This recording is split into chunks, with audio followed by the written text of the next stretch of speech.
महाराजा बहादुर ने विरासत में जम्मू कश्मीर का एक नक्शा आपको दिया।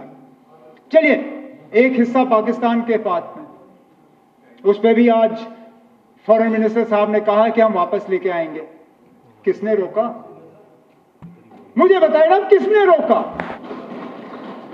हमने कभी कहा कि मत लाओ?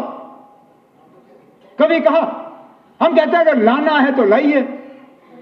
अच्छा, यहां पे तकरीरों में कांग्रेस को आड़े हाथों लिया गया।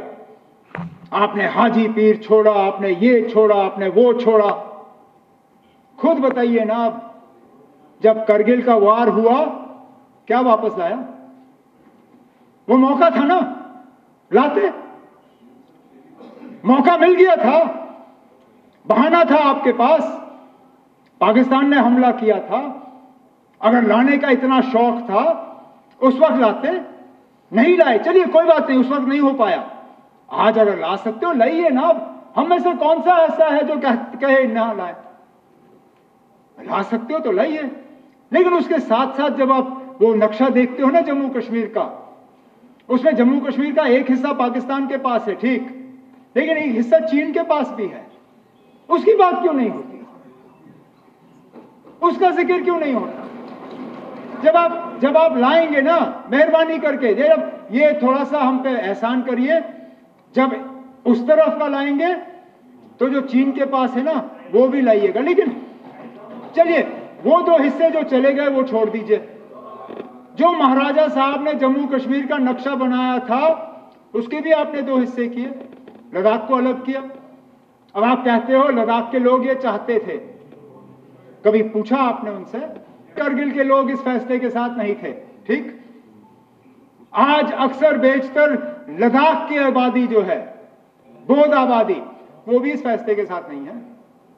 आज जिन लोगों ने 5 अगस्त 2019 को मिठाइयां बांटी थी, आज वो भी कहते हैं कि शायद इससे बेहतर तो हमारी हालत जम्मू कश्मीर के साथ ही बेहतर थी। तो पैदल आए लेह से दिल्ली अपने हकूक हासिल करने के लिए, तो वो विरासत का जो हमें मिला था वो भी नहीं रहा। और विरासत में महाराजा साहब क्या छोड़ गए हमारे लिए? स्टेट सब्जेक्ट लॉज, कि हमारी जमीन हमारी, हमारी नौकरियां हमारी। कहां है वो लॉज ना? कहां है वो कानून? आज आपकी जमीन पे आपका क्या हक है ना? कोई भी आके ले लेगा। आज आपकी नौकरियों पे क्या हक है आपका? इससे अच्छा तो हिमाचल का हाल है। हिमाचल पे फैक्ट्री लगती है तो वहां कानूनन 70% जो है मुलाजिम हिमाचल के होने हैं। वहां अगर होटल लगता है तो 70% मुलाजिम हिमाचल के होते हैं। आप बताइए ना, कौन सा ऐसा कानून यहां पे है? अभी तक तो लीडर ऑफ द ऑपोजिशन साहब कह रहे थे कि यहां पर टेररिज्म के लिए पाकिस्तान कसूरवार है, इसलिए हम पाकिस्तान से बात नहीं करेंगे। लेकिन शक्ति परिहार साहब कहते हैं कि टेररिज्म यहां पे 370 की बदौलत है। अब खुदारा मुझे बताइए ना, टेररिज्म 370 की बदौलत है या पाकिस्तान की बदौलत? अगर टेररिज्म 370 की बदौलत है तो फिर पाकिस्तान से बातचीत के लिए आपको एतराज क्यों? और अगर पाकिस्तान कसूरवार है 370 के लिए, टेररिज्म के लिए, तो फिर 370 को इसके लिए दोषी क्यों ठहराते हो? और 370 को हटाने के बाद जो बिलखसूस जम्मू में टेररिज्म बढ़ी, उसके लिए कौन कसूरवार? जिन इलाकों को मैं दावे से कहता हूं हमने अपनी हुकूमत, कांग्रेस नेशनल कॉन्फ्रेंस की हुकूमत जिसमें सलातिया साहब और श्यामलाल शर्मा साहब मेरे साथ मंत्री थे, इतना बड़ा जम्मू का हिस्सा हमने पूरा जी टेररिज्म से मुक्त किया था। पूछिए इनसे, कम से कम इस बात पर तो ये इनकार नहीं कर सकेंगे। कब हुए जम्मू शहर में हमले जब हम मंत्री थे?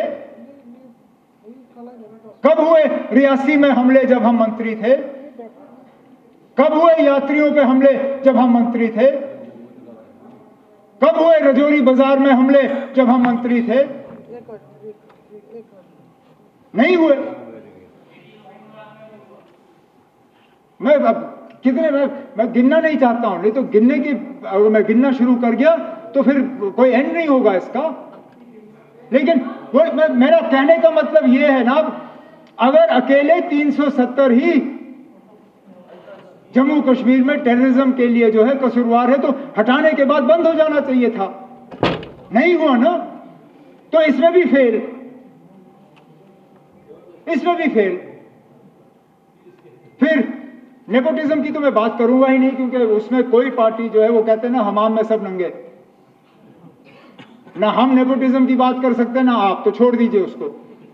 अब करप्शन की हम बात करें, 370 करप्शन के लिए जो है जिम्मेदार था, और हटने के बाद अब करप्शन है नहीं।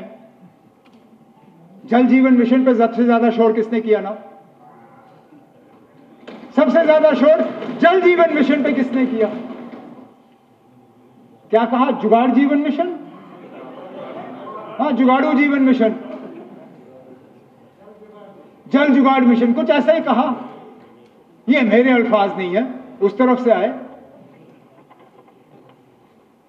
हम एज मिनिस्टर, अब शायद कहना नहीं चाहिए, लेकिन हम आपस में बैठ के ये बात करते हैं कि अगर क्वेश्चन आवर में पहले 2 सवाल जो है वो जल जीवन मिशन के हों, हमारा काम आसान हो जाता है, क्योंकि 40-45 मिनट तो इसी बेचारे जावेद राणा साहब के ही निकल जाते हैं।